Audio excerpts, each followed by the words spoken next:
Hi, everyone. My name is Karina Rodriguez, and I am the current president of the Broward County Hispanic Bar Association.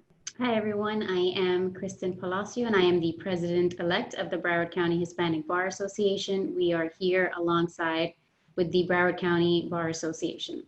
We are conducting follow-up interviews for our Meet the Candidates series. And today we are speaking with Gordon Weeks. He just won the Broward County race for public defender. Mr. Weeks, thank you for being here today to speak with us. Let's get right into the questions. Tell us what it means to you to win this election, and what would you like to say to the voters? You know, I appreciate both of you with the Hispanic Bar, and I very much appreciate the efforts of the Broward Bar for putting this forum on, for giving me the opportunity to, number one, come back and thank all of the members of the bar, thank all of the voters in Broward County. I think this was an historic occasion. It was a campaign that was run on reform, run on the good things that we have done in this community to protect our children, the folks that suffer with mental illness, people that have been drug addicted. And I'm so proud that the community of Broward heard that message, adopted that message, endorsed that message with their vote.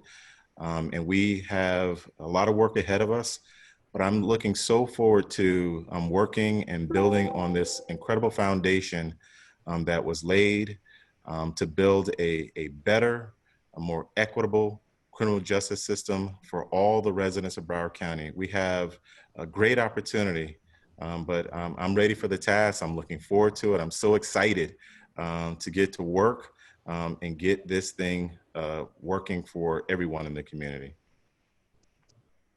Thank you for that. Now, what were your biggest obstacles or struggles to overcome this election cycle? You know, the biggest obstacles was, just I was in a unique position. I was the executive chief assistant in the office running the largest criminal defense firm in Broward County while I was campaigning as a candidate. And, balancing both of those things was a lot of work. But I'm never been afraid of hard work. We had incredible support in the community. I have a loving family that really stepped up to the plate and supported me through this process. I had a whole host of wonderful people that came around and offered their support, their time, their generosity, and that allowed us to do the work that was necessary in the office every day to transition during COVID-19, because COVID-19 is something that no one was prepared for in the criminal justice system.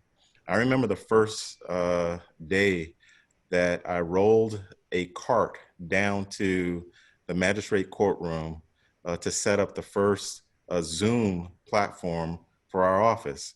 It was the first time that we rolled a Zoom platform into a courtroom in the courthouse. And I remember looking at the judge and having them look back at me, what are you doing? And I said, we're trying to make it more available for our attorneys to appear. And it was through that, through the work of the office, the work of the attorneys, the commitment to making sure that we took care of those folks that needed to be addressed in jail, even though we were going through a pandemic. It allowed us to forge forward and create some semblance of a process that the court system would continue to operate. That was, a lot of work, and doing all of that stuff while we were still campaigning required a lot of commitment, a lot of fortitude. But we got it done. And we got it done on behalf of the community, on behalf of the people of Broward County, and more importantly, on behalf of our clients, because they still need to make sure that they are heard in court and their issues are addressed and adjudicated. Thank you, Mr. Weeks.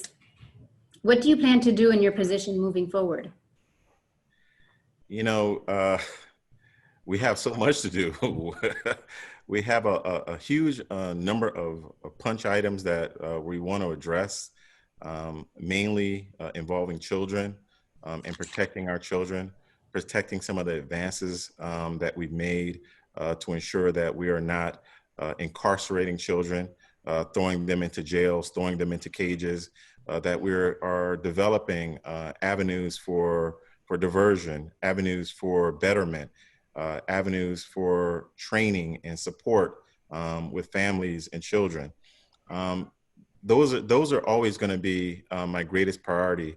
You know, I have a great affinity for working with children. I have a great passion for the work that we did in the juvenile division. It will always be a place that's near and dear to me. And I'm going to put a considerable amount of effort to ensure that we reduce the number of children that are being direct filed, that we're putting supports around families so we can have the greatest successes moving forward. But I'm also going to make sure that we shore up and we protect our mentally ill and the folks that struggle and deal and live with substance abuse.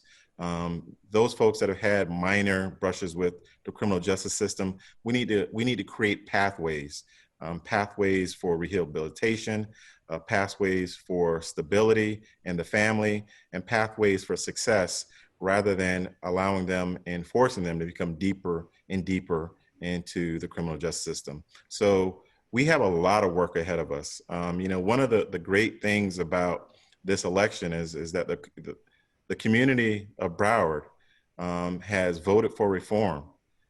It's now our duty. It's now our obligation to fashion that reform in the work that we do, the policies that we support, and the issues that we take forward to create a more equitable system for all. Thank you. One last question that we have for you is, do you have a message for the people of Broward County? Yes, my message is this. I don't fashion myself as seeing everything and knowing everything. I will make mistakes, like I'm sure everyone else will make mistakes. I'm asking for a little bit of patience. I'm asking for a little bit of grace. But more importantly, I'm asking for the support. This is an opportunity for us to come together. It's an opportunity like no other that we've ever seen in Broward County's history, where all of the key stakeholders are fresh and new and eager to bring forth change in the system. Let's take this opportunity. Let's forge forward. But know that it's going to be rocky along the way. Things may not materialize as quickly as people want them to, but know that I am going to give my very best. My heart, my soul, and my spirit will be dedicated to the work that we do, to push forward, to make sure that that message that was sent on August 18th is forever embedded in Broward County's criminal justice system. Thank you. We so appreciate you speaking with us today. My pleasure, and I am always available. You know how to find me. I will always come back and share any thoughts that I have as we move forward. And I look forward to it. And to all of our viewers that are watching, please tune into the BCBA Facebook page to watch the remaining interviews. Thank you to all the viewers. Goodbye.